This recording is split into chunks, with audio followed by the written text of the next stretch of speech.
తెలంగాణ ఇచ్చింది కాంగ్రెస్ పార్టీ, తెలంగాణ తెచ్చింది కేసీఆర్. దీనిలో ఎవరు కూడా అబ్జెక్ట్ చేయరు.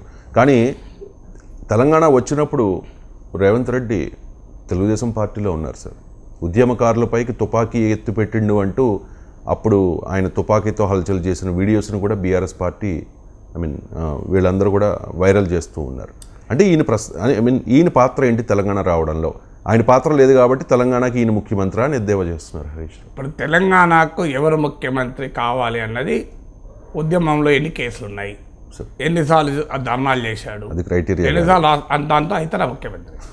సో తెలంగాణ ప్రజలు ఇచ్చినటువంటి ఓటును, తీర్పును మనం డెమోక్రసీ మీద నమ్మకం ఉంటే యూ కెనాట్ క్వశ్చన్. ప్రజల ముందు పెట్టచ్చు. ఇంకా ఈయనకు తెలంగాణ ఉద్యమం నేపథ్యం ఏముంది అంటే ప్రజలు నిర్ణయిస్తారు. ఇప్పుడు తెలంగాణ ప్రజలు కాకపోతే రేవంత్ రెడ్డిని ఎవరు సీఎం చేశారు? ఆంధ్ర ప్రజలు చేశారా, రాయలసీమ ప్రజలు చేశారా, మహారాష్ట్ర ప్రజలు చేశారా, కన్నడ ప్రజలు చేశారా? నాకు అర్థం కాదు.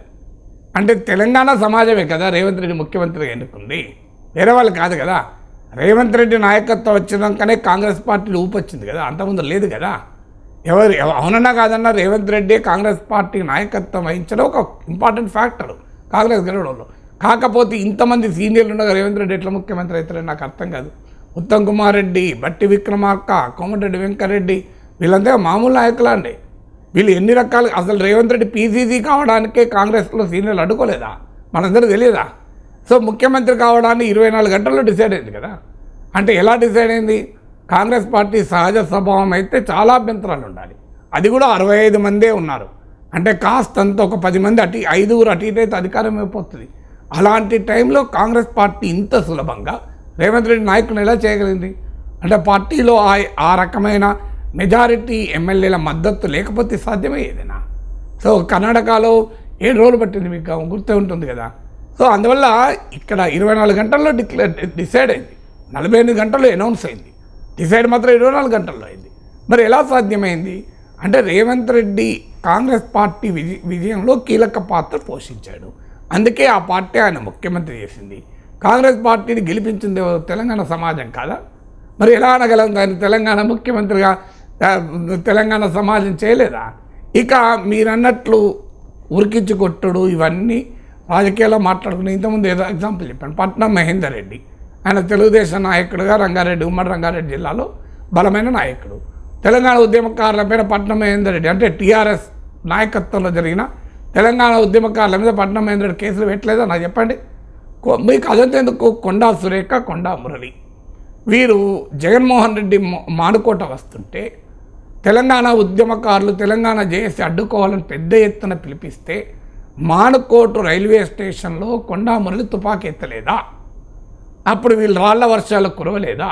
తర్వాత కొండా సురేఖ, కొండా మురళి టీఆర్ఎస్లో ఏరలేదా? తర్వాత వాడు వైఎస్ఆర్ కాంగ్రెస్, టీఆర్ఎస్, ఇప్పుడు మళ్ళీ కాంగ్రెస్లో చేరి మంత్రి కావచ్చు. కానీ ఒకనొక దశలో వాళ్ళు టీఆర్ఎస్లో ఉన్నారు కదా. అంటే తెలంగాణ ఉద్యమకారులపైన జగన్మోహన్ రెడ్డి అనుచరుడుగా తుపాకీ ఎత్తిన కొండా దంపతులు టీఆర్ఎస్లో నాయకులుగా ఎలా ఉండగలిగారు నాకు చెప్పండి. అసలు వాళ్ళు ఎటువంటి యాక్సెప్ట్ చేయకూడదు కదా. సో అదే ప్రాతిపదిక ఎత్తిన, అందుకే చెప్పింది. సో తెలుగుదేశం నేపథ్యం అంటే, తెలుగుదేశం అంటే 2 కళ్ళ సిద్ధాంతమే కదా. చంద్రబాబు నాయుడు మనుషులుగా ఉన్న తుమ్మల నాగేశ్వరరావు ఒక దశలో మంత్రి, కడియం శ్రీహరి ఒక దశలో మంత్రి, ఎర్రవల్లి దయాకర్రావు మొన్నటి వరకు మంత్రి. సో వీళ్ళంతా మంత్రులు కారండి. పట్నం మహేందర్ రెడ్డి మంత్రి. వీళ్ళందరికీ రేవంత్ రెడ్డి నేపథ్యానికి తేడా ఏమన్నా నాకు చెప్పండి.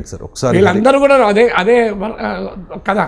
అదే సార్, ఒకసారి హరీష్ రావు ఏమన్నారు విన్నాం సార్. ఆనాడు ఉద్యమ సమయంలోనైనా లేదు, తెలంగాణ రాష్ట్రం వచ్చిన తర్వాతనైనా లేదు, మొన్న ముఖ్యమంత్రిగా బాధ్యతలు చేపట్టిన తర్వాతనైనా కనీసం ఏ ఒక్క రోజు కూడా తెలంగాణ అమరవీరులకు ధూపం దగ్గర ఒక పువ్వు పెట్టని వ్యక్తి, ఒక్కనాడు శ్రద్ధాంజలి ఘటించని వ్యక్తి రాష్ట్రానికి ముఖ్యమంత్రి అయ్యే కదా అని నా మనసుకు ఎంతో బాధగా. ఆనాడు ఉద్యమ అంటే సెంటిమెంట్ని మళ్ళీ ఒకసారి రెచ్చగొట్టే ప్రయత్నం తెలంగాణ సెంటిమెంట్ ఆధారంగానే బీఆర్ఎస్ రాజకీయం చేసింది కూడా. తెలంగాణ ఉద్యమంలో ఇన్ని ఆటపోట్లు తిని ఇంత ముందుండి తెలంగాణ ప్రజల అభిమానాన్ని ఇంతగా చొరగొన్న హరీష్ రావును రెండోసారి గెలిచినప్పుడు కేసీఆర్ క్యాబినెట్ మంత్రి చేయలే, మీరు గుర్తుండే ఉంటుంది. సో చాలా పెద్ద వివాదం వచ్చినాక హరీష్ రావును మంత్రి చేశారు.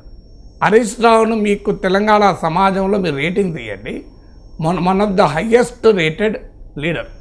మీరు సిద్దిపేటలో ఆయన మెజారిటీ ఒక్కటే కాదు, మొత్తం తెలంగాణ సొసైటీలో కూడా రాజకీయాలకు అతీతంగా, పార్టీలకు అతీతంగా హయ్యెస్ట్ యాక్సెప్టబిలిటీ ఉన్న లీడర్ హరీష్ రావు. మీరు ఇప్పుడు రేవంత్ రెడ్డి పైన ఇంత విమర్శ చేశారు కదా, కాంగ్రెస్ పార్టీ అభిమానులను కూడా అడగండి మీరు, హరీష్ రావు పట్ల పాజిటివ్ ఉంటుంది.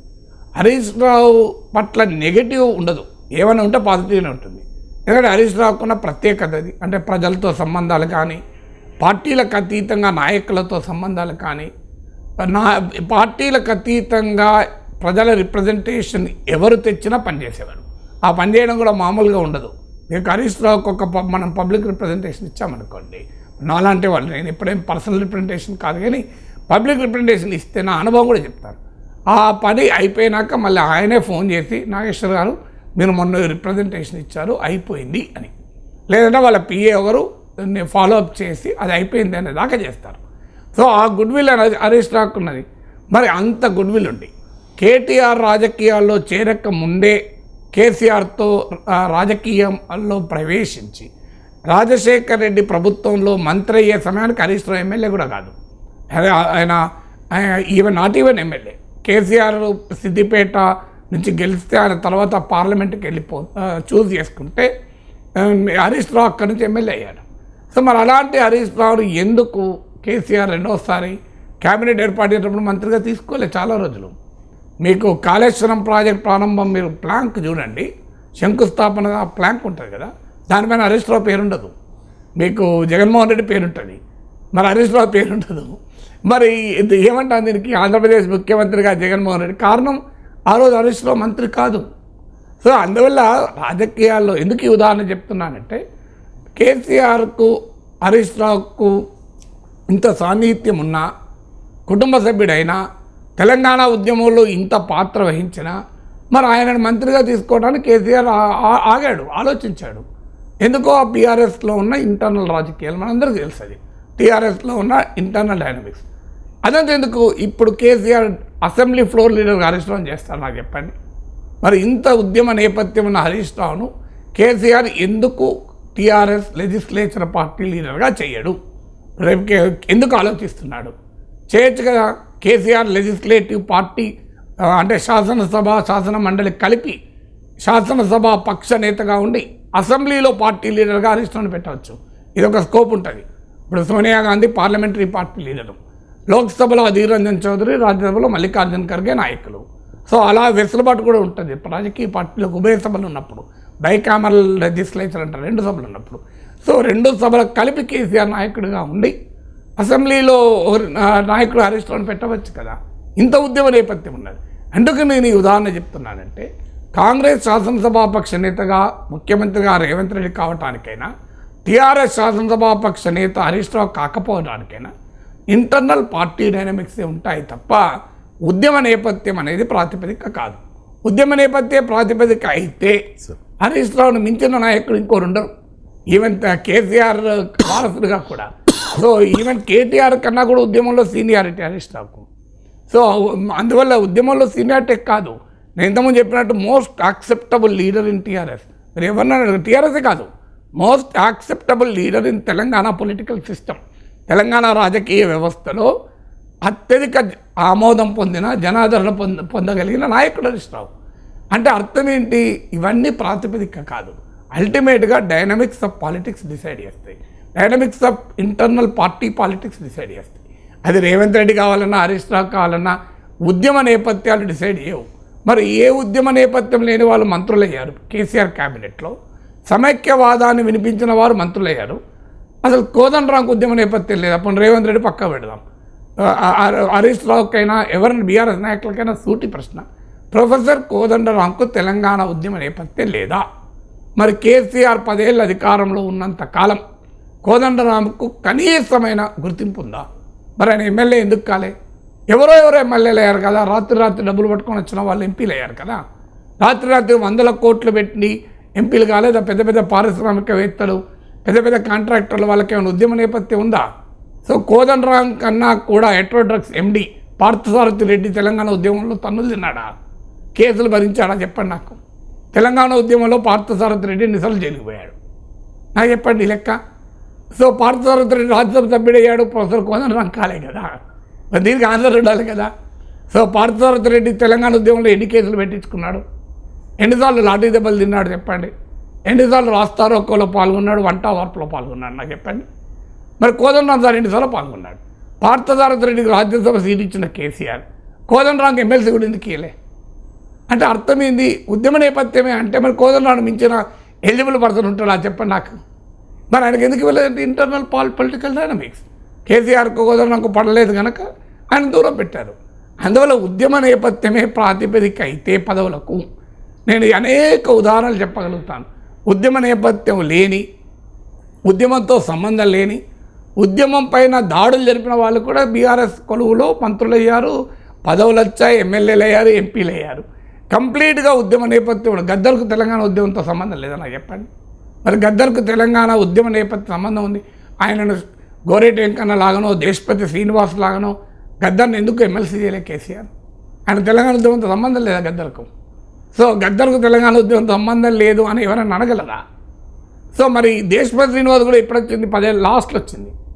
సో అందువల్ల తెలంగాణ ఉద్యమంతో సంబంధం ఉన్న చాలామందికి రాలే, తెలంగాణ ఉద్యమంతో సంబంధం లేని వాళ్ళకు చాలామందికి వచ్చింది 10 ఏళ్ళలో. అదే కదా తెలంగాణ ఉద్యమకారుల్లో కూడా ఉన్న వ్యతిరేకత. సో నీకు ఎంతమంది ఎమ్మెల్సీ అయ్యారు? అదంతా ఎందుకండి. ప్రొఫెసర్ జయశంకర్కు తెలంగాణకు ఉన్న సంబంధం అందరికీ తెలుసు. ఆయన తెలంగాణ సిద్ధాంతకర్త. హైదరాబాద్లో ప్రముఖంగా జయశంకర్ మెమోరియల్ ఎక్కడున్నా చెప్పండి. అగ్రికల్చర్ యూనివర్సిటీ ఆయన పేరు పెట్టారు తప్ప టాంగమండి పైన జయశంకర్ విగ్రహాన్ని ప్రముఖంగా చూపండి నాకు. ప్రొఫెసర్ జయశంకర్ సార్, ఇంకా వేరే వాళ్ళు పక్కకు పెట్టండి. ప్రొఫెసర్ జయశంకర్కి ఎక్కడ గౌరవం ఉంది చెప్పండి నాకు. చెప్పండి దేనికి ఓ స్మారక నిలయం ఉంది చెప్పండి నాకు. ప్రొఫెసర్ జయశంకర్కే లేనిది ప్రొఫెసర్ జయశంకర్ పేరిట ఒక అవార్డు ఉందో చెప్పండి నాకు, అట్లీస్ట్ 1 అవార్డ్. సో మరి ఎక్కడ తెలంగాణ సింబాలిజం గురించి మనం మాట్లాడుతుంటే ఎలా అది?